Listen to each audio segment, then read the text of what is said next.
on, everybody? It's Gunner from G-Mark Outdoors. Just got done spreading some corn out to help keep the deer around for next season, and also spread some minerals to help the bucks grow some bigger antlers as well, so we keep shooting bigger and bigger bucks out here. Come with me as I show you how to cook and prepare venison patty melts.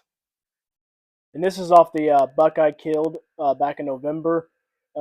We've had a lot of good meals off of him, including deer steak, patty melts, Phillies, all that other stuff. Hopefully you guys enjoy this video. Like and subscribe.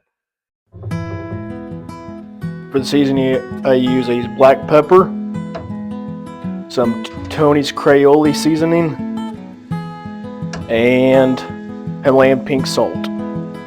Mix well.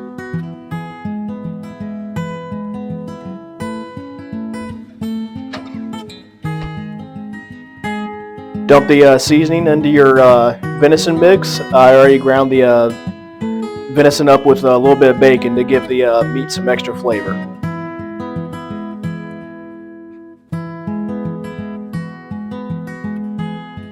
After mixing properly, make about 4 patty balls.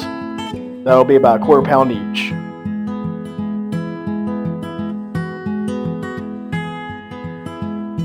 While letting the meat settle, I'll saute some onions.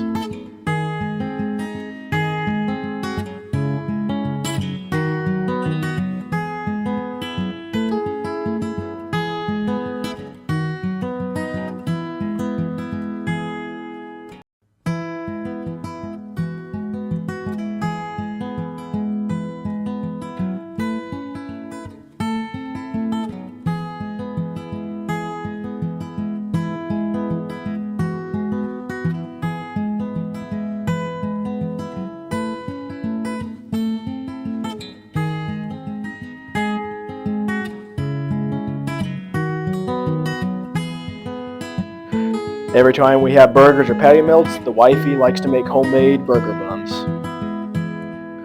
Before you start cooking your meat, I always mix my barbecue sauce, mayo, ketchup, and Tony's Crayola seasoning for the patty melt sauce.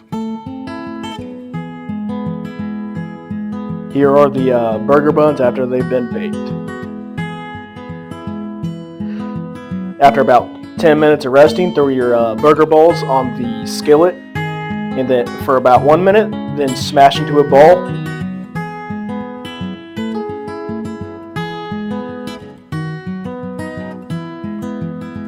Cook each side for about 5 or 5.5 minutes. Then throw cheese on each patty. Here are the end result of the patties. I like to put jalapenos on mine. They end up being very, very tasty. Hope you guys enjoyed the cooking video. Please like and subscribe.